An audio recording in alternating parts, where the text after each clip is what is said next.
On a muggy Tuesday morning in June 2023, Alana Merriweather parked her rental car in the corner of the narrow courtyard of the Rutherford County Court in Tennessee. She had come from Nashville, where she had attended a conference on civil liberties, but her purpose that day was personal. She was there for Deshawn, her younger cousin, almost like a brother, who had been detained following a police encounter that began with a broken taillight and ended in handcuffs, even though he had not raised his voice or made a single abrupt gesture. Despite her brilliant resume and the robe she had worn so many times in much larger courts, Alana entered as if she wished not to be noticed. She wore a simple navy blue dress, low heels, and a golden necklace with a small crucifix, the same one her grandmother used when ironing clothes while listening to gospel hymns on Sunday mornings. To her, that crucifix was more than faith. It was family, it was roots, it was invisible armor. The court, an old building of red bricks and low ceilings, smelled of old paper and reheated coffee. People of all kinds filled the long wooden benches, mothers with restless children, sweaty men with poorly buttoned shirts, young people with downcast eyes. Alana sat discreetly in the third row, her gaze attentive to the shuffling of the prosecutor, the creaking of the back door, the dragging steps of the judge. Raymond Keller entered with his usual expression of severe boredom, his glasses slipping off the tip of his nose, and cast a glance that swept the room as if searching for something out of place. In less than 5 minutes, all eyes settled on her. Without ceremony, Keller interrupted the proceedings, pointed his finger in her direction, and asked loud enough for everyone to hear, "Madam, with that necklace, do you intend to make any religious manifestation in here?" The room fell silent. Deshawn, handcuffed, turned his neck in an almost imperceptible gesture.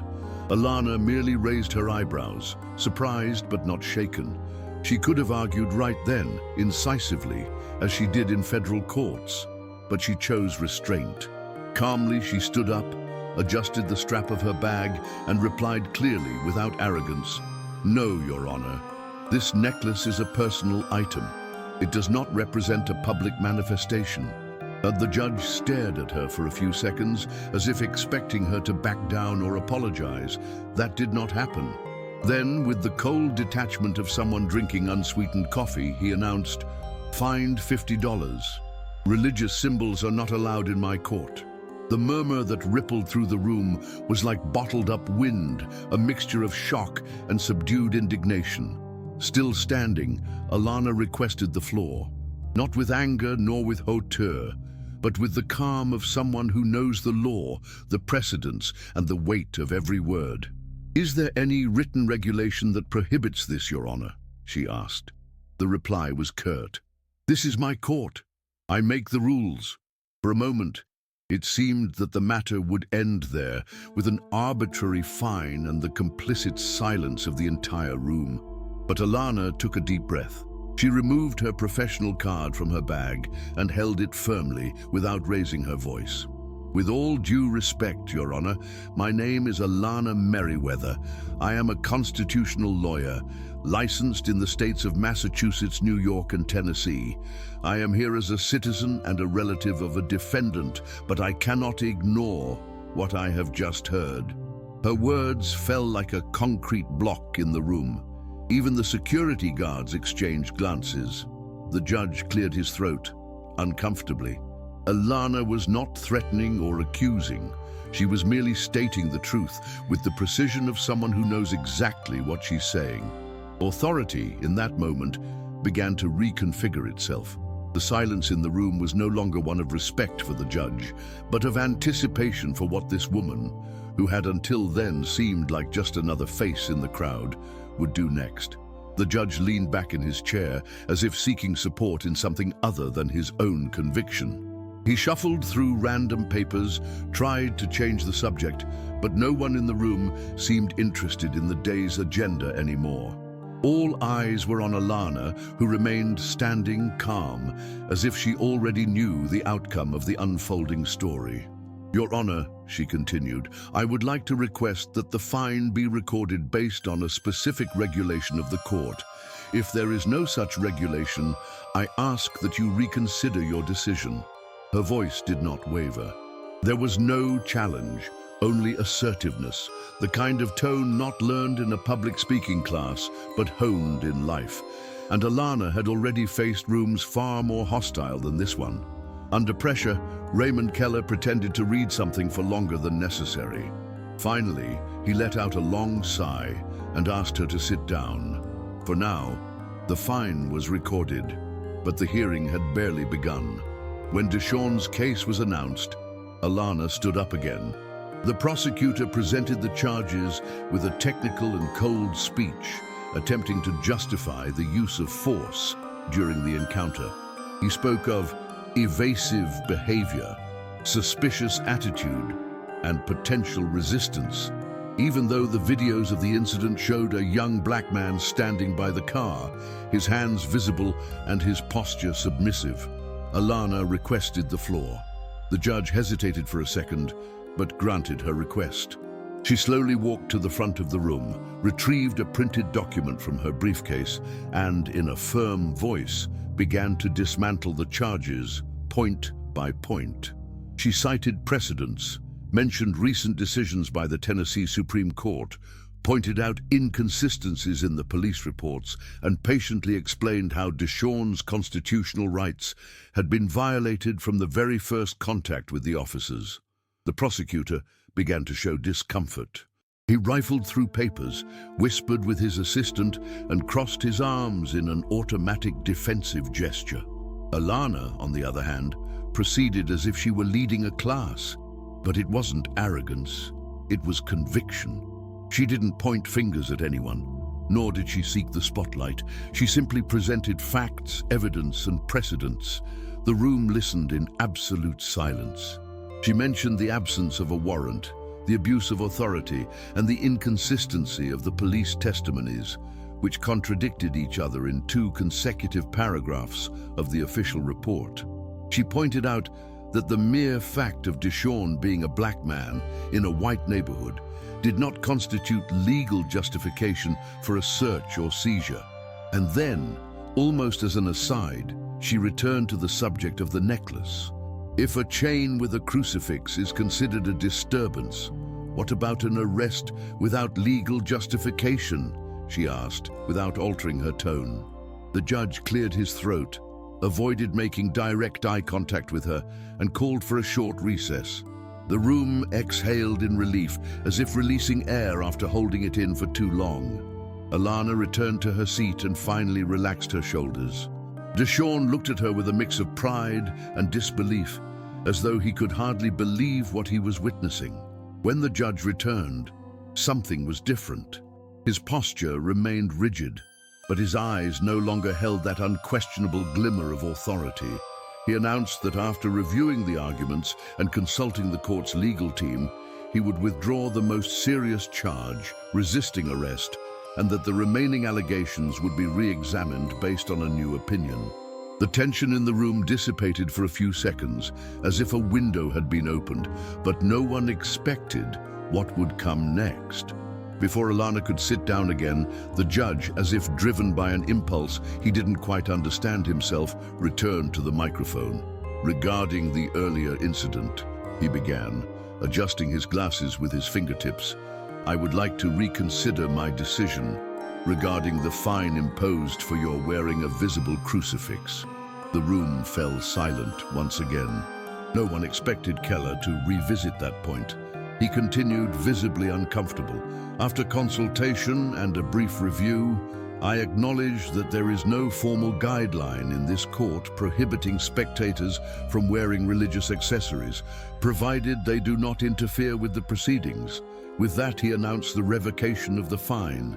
It was a simple, almost bureaucratic phrase, but in that context, it had the impact of an apology delivered in judicial tones.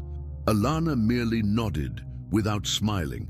It was clear that she did not seek humiliation or revenge. She wanted justice. From her seat, a lady with a floral scarf in her hair whispered to her daughter, "She changed everything just by standing there like that." And she was right. Alana's presence, discreet, firm, courteous, had dismantled an entire environment built to silence and enforce obedience. The prosecutor, now more alert, adopted a much less assured tone. The judge, though unwilling to admit it, was more cautious with every word. The audience, which had previously drifted in boredom through interminable hearings, was now paying attention. And Deshawn, at the center of it all, finally seemed to breathe. When his defense was officially accepted, with the judge ordering the suspension of the precautionary measure and releasing him to respond freely, some even applauded. A rare, spontaneous gesture immediately reprimanded, yet impossible to contain. This was not merely a legal victory, it was something deeper, something collective. Upon leaving the court, the sun seemed different. Deshawn walked beside Alana with hesitant steps, as if he still couldn't believe that he could indeed leave. "You worked magic in there," he murmured, but she merely shrugged.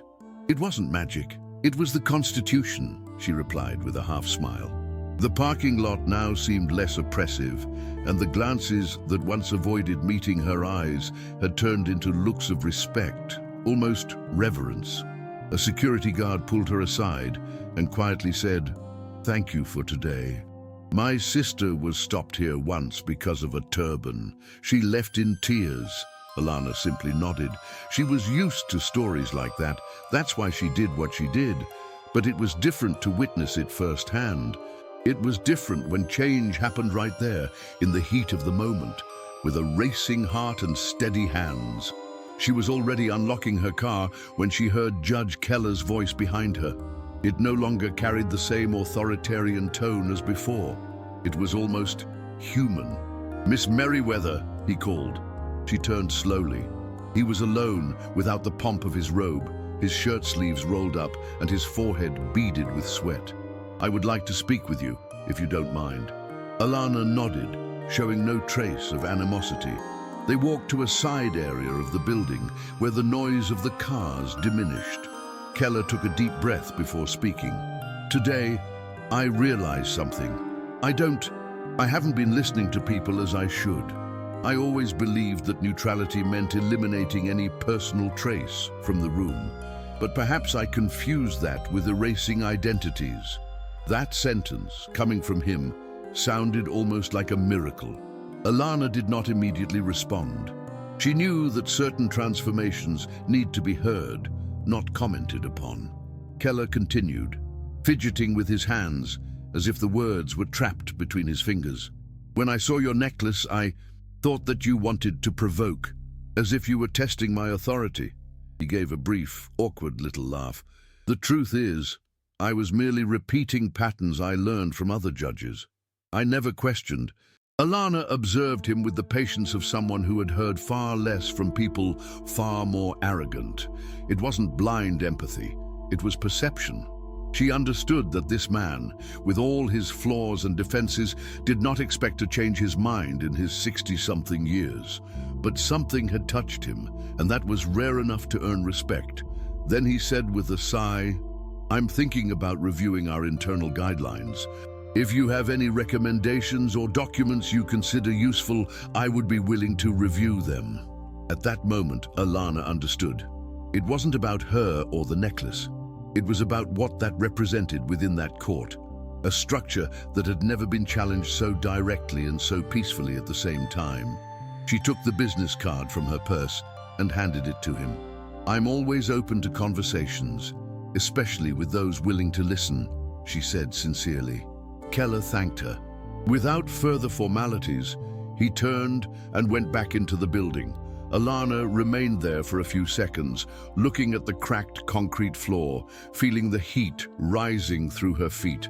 Then she got into the car, started the engine, and finally allowed herself to take a deep breath. The tension was still in her body, but something inside her was quieting down.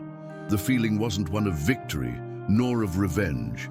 It was of a mission accomplished. A simple object around the neck had become the starting point for something much larger. On the way back to Nashville, Alana left the radio off. She preferred the silence at that moment. Each curve of the road seemed to make room for the emotions she had kept under control all day. She thought of her grandmother, of the way she adjusted that same necklace around her neck before leaving the house, saying that faith isn't kept in a pocket, it's carried in the heart.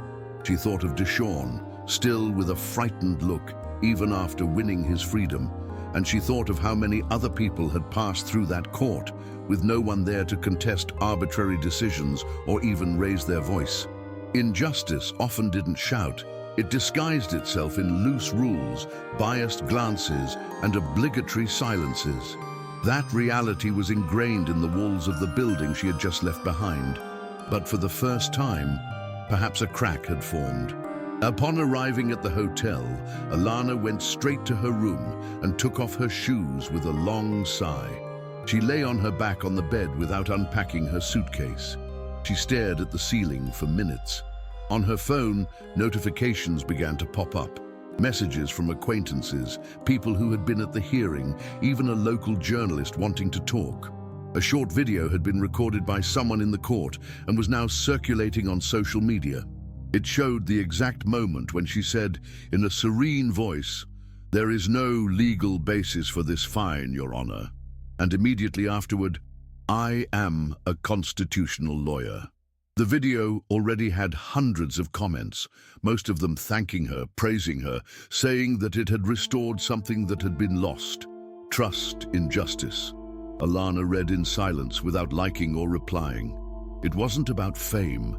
It was about courage in common moments, and about remembering that sometimes all it takes is to rise slowly, look someone in the eyes and say, "This is not right." The next day, Alana woke up with her phone vibrating non-stop. Emails from colleges, messages from law students, invitations to podcasts and forums, even a pastor from a rural church asking if she could speak with the community's youth about justice and faith. It was strange, because she hadn't done anything that in her eyes was grandiose. She hadn't shouted nor delivered fiery speeches. She had just been firm, and apparently that had become an exception. She ran her fingers over the necklace hanging on the bedside table and smiled to herself, not because of the recognition, but because of the certainty that more people were paying attention than she had imagined. People who kept quiet every day in the name of a false peace. People who perhaps now would realize that they could question, ask for explanations, demand respect, all without ceasing to be polite or true to themselves. At the hotel breakfast, she was recognized by a receptionist who brought an extra coffee on the house. A middle-aged woman with a drawn-out southern accent approached, napkin in hand, and said, "I saw you yesterday. I never thought anyone would talk to the judge like that. Without fear, without hatred, just with reason." That was the impact Alana made without even trying. Not because of her appearance, which was ordinary, or her height, which was barely 1.65 meters, but because of that steady gaze and soft voice that seemed to carry centuries of ancestry and books, read at midnight. Every gesture of hers carried both weight and lightness at the same time, as if she knew exactly where to tread.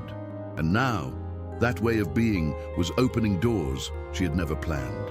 The difference was that this time, she was beginning to consider walking through them. Keller continued, fidgeting with his own hands as if the words were caught between his fingers. "When I saw your necklace, I thought that you wanted to provoke, as if you were testing my authority." He gave a brief, awkward little laugh. "The truth is that I was merely repeating patterns I learned from other judges. I never questioned." Alana watched him with the patience of someone who had heard far less from people far more arrogant. It wasn't blind empathy, it was perception. She understood that this man, with all his flaws and defenses, didn't expect to change his mind at his age of over 60. But something had touched him, and that was rare enough to earn respect. Then, with a sigh, he said, "I'm thinking about revising our internal guidelines. If you have any recommendations or documents that you consider useful, I'd be willing to review them." It was at that moment that Alana understood. It wasn't about her or the necklace. It was about what that represented within that court, a structure that had never been challenged so directly and so peacefully at the same time. She took the business card from her purse and handed it to him. "I'm always open to conversations, especially with those willing to listen," she said sincerely. Keller thanked her. Without any further formalities, he turned and went back inside the building. Alana stood there for a few seconds, looking down at the cracked concrete floor, feeling the heat rising through her feet. Then she got into the car, started the engine, and finally allowed herself to take a deep breath. The tension was still in her body, but something within her was calming. The feeling wasn't one of victory or revenge. It was that of a mission accomplished. A simple object around her neck had become the starting point for something much greater. Later that same day, Alana went to the small church where her grandmother used to sing in the choir when she was young. The building was simple, with white wood, small stained glass windows, and time-worn pews. She hadn't attended services as frequently since she began practicing law, but something that day pulled her back there. Perhaps a desire to reconnect with her roots, or perhaps simply gratitude. She sat in the last pew, necklace around her neck, hands in her lap, gazing at the empty altar. The church was silent, filled with the scent of old wood and candle wax. And in that silence, Alana felt something that wasn't peace, but clarity. That hearing in Rutherford hadn't been a coincidence, nor a test. It had been a reminder of who she was, what she carried, and why she continued on that path, even when it seemed no one was listening. As she watched the stained glass illuminated by the afternoon sun, a memory came to mind.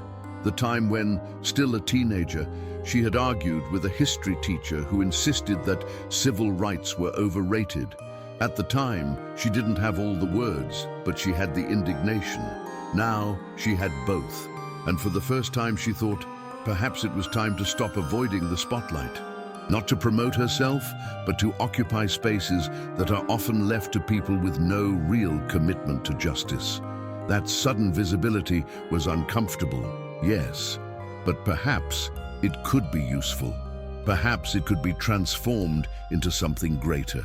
If I can get a 16-year-old black girl to watch the video and understand that she can be heard, then it was worth it, she murmured to herself. In that moment, alone among the empty pews, Alana did not feel exhausted. She felt ready. As she left the church, Alana's cell phone rang. It was from an unknown number. She almost ignored it, but something made her answer. On the other end, a male voice introduced himself as a reporter for a state newspaper. He wanted to interview her, to do a story about Deshawn's case and the situation with Judge Keller. "It's not just about the scandal," he explained. "It's because it sparked a conversation. People all over the state are debating neutrality, religious freedom, judicial authority, and no one can explain it better than you." Alana thanked him, but gently declined. She said she wasn't ready to give an interview, but offered to refer other lawyers who also worked with civil rights. She hung up with her heart racing. It wasn't fear, it was responsibility. The way people now looked at her had changed, and with that came the burden of choosing every step more carefully than ever. Later, back at home, Alana was preparing some tea when she received an unexpected message. It was from Keller. He had obtained her email through the court's records. The message was short, direct, without any formalities. "Today I updated our court guidelines.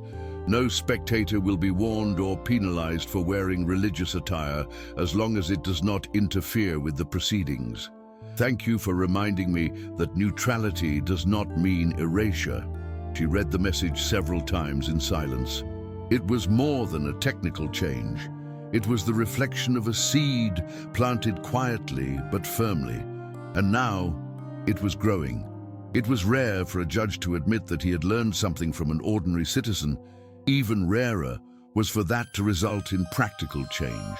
Alana replied with a few words, "Thank you for listening. May this be the first of many corrections." Then she closed her laptop. That night, She went to sleep with the feeling that sometimes a single day is enough to turn an entire page of history. In the days that followed, Alana began to accept invitations she would have previously passed up. She visited public schools, community colleges, and small churches. She sat in plastic chairs, talked with teenagers whose eyes held suspicion, listened to stories of discrimination, fear, and helplessness, and she spoke. Not with jargon or prepared speeches, but with real examples, the kind that make people nod and say, "That's happened to me too." She recounted the day she nearly lost a scholarship for reporting racism at school, the first trial in which she was called a bold little girl by a veteran prosecutor, and of course the crucifix, but never as a symbol of religiosity, instead as a reminder that small details, when misinterpreted, can become weapons in the wrong hands. Her talks always ended with the same phrase, "You don't need to shout to be firm, you just need to know what you're saying." During one of those lectures, a 12-year-old boy raised his hand and asked, "If the judge were harsher or didn't change his mind, what would you do?" Alana smiled. "The same thing I did. Keep speaking calmly and based on the law. We don't always win, but when we speak the truth, the seed is planted." That was what she wanted them to understand, that it wasn't just about winning or losing, but about making your presence known, about not letting the system operate on autopilot. It was a lesson that didn't always come with trophies or headlines, but that in everyday life could change the course of a hearing, a school, a life. And watching those young people jotting down every word with renewed attention was, for Alana, more meaningful than any legal accolade. That was where transformation truly began. The following week, Deshawn showed up unexpectedly at Alana's office. He carried an envelope in his hand and a shy smile on his face. "You changed my life, cousin," he said, handing her a copy of his enrollment confirmation for a technical course in technology. "I never thought I'd leave that courtroom wanting to build something. But when I saw you speaking like that, without getting worked up, without lowering your head, I understood that we don't always have to live on the defensive." Alana held the paper as if it were made of glass. To her, that meant more than any public recognition. Seeing Deshawn, once quiet, disbelieving, swallowed by a system that treated him as just a statistic, now talking about the future, planning, learning, was the kind of victory that no one applauds, yet it transforms from within. As they talked, he shared that some friends who had also experienced similar encounters with the police had watched the video of the hearing and commented that, for the first time, they felt like someone was on their side. Alana listened intently, without succumbing to vanity. She knew that each of those young people would still have to face the same system, the same structures. The difference was that now they knew they weren't alone, and that there was a way to resist with intelligence, with posture, with strategy. "You planted something in me, Alana," Deshawn said before leaving. "Now it's my turn to plant it in others." She simply nodded. She understood that this was the cycle. A spark in the right place on an ordinary day can ignite something that no power can extinguish. And that is how silent revolutions begin, with someone who refuses to lower their eyes. That same day, Alana received a handwritten letter. There was no sender, no signature, just a plain envelope discreetly left at the office entrance. The paper, folded into 4 parts, bore firm handwriting. "I watched what you did in that courtroom. I never thought I'd see someone challenge the system without shouting, without threatening, without losing respect. You made me reflect on how I exercise my duty." At the end, a simple sentence. "Thank you for reminding me that being a judge is more than applying the law, it is understanding its spirit." Alana didn't know who had written it. It could have been Keller or some other judge present that day, or perhaps just someone in the audience. But what truly mattered was the content. It was proof that her quiet attitude had pierced through the shield of titles, customs, and egos, without having to break anything, just with presence and argument. In the following weeks, Alana's routine returned to its normal rhythm: hearings, meetings, case reviews. But something inside her had changed. Now, when she entered a courtroom, she felt accompanied by all the people she had inspired that one day in Rutherford. The crucifix still hung around her neck, not as a provocation, but as a memory of her grandmother, of childhood, of a faith that taught her that dignity is non-negotiable, a symbol that on that day became resistance. And despite all the noise that followed, the videos, the praises, the invitations, the moment that stayed most with Alana was when Keller stepped back. Not out of pressure, not out of fear, but out of recognition. It was there that she understood that changing the world was not about dominating the room, but about changing the atmosphere within it. And that day, she did just that, in the most unlikely way possible. Sometime later, during a lecture at a community college in rural Tennessee, Alana was surprised by a student who raised her hand with teary eyes. "Dr. Merriweather, how did you manage to stay calm when everyone seemed ready to silence you?" The question came loaded with emotion, but also genuine curiosity. Alana took a deep breath before answering. "I stayed calm because I knew I wasn't wrong. When you are clear about what you're doing, even silence becomes strength." The room fell quiet, as if everyone was absorbing every word. It wasn't about feeling powerful, but about knowing that each action can open a door or close them all at once. And in that courtroom, on that day, she chose to open. Open with firmness, with elegance, and above all, with justice. That was the lesson she wanted to leave with each one of them. After the lecture, a little girl approached her with a small crucifix in her hands. "It belonged to my mother," she said, "but I was ashamed to wear it. Now I don't have it anymore." Alana carefully held the pendant as if it were made of glass. She smiled tenderly and handed it back. "Wear it for yourself, not for anyone else," she said. That was one of many moments when she realized that her gesture in the courtroom had transcended the legal field. It had touched people on deep, personal, invisible levels. It was no longer about the fine, nor about Deshawn, nor the judge. It was about courage, about occupying space without asking for permission, about showing that it is possible to correct a system without shouting, yet without giving in. In that silent exchange of necklaces, glances, and meanings, Alana saw the true impact of what she had done, not to create noise, but to create an echo. Months later, on an ordinary autumn morning, Alana was walking through downtown Nashville on her way to a meeting when she stopped in front of a newsstand. On the cover of a local magazine, the headline read, "The Woman Who Made a Courtroom Listen." The photo was of her, taken in profile, with the crucifix discreetly visible around her neck. For a moment, she thought about buying the magazine, but she didn't. She smiled to herself, adjusted the strap of her purse, and continued on. It wasn't about her. It was about everything that gesture had generated. Inside the room, outside of it, and especially among those who never knew they had the right to say no with elegance. That morning, Alana didn't feel like a heroine nor a role model. She felt useful, and that was enough. In the end, no one there forgot what happened in that courtroom.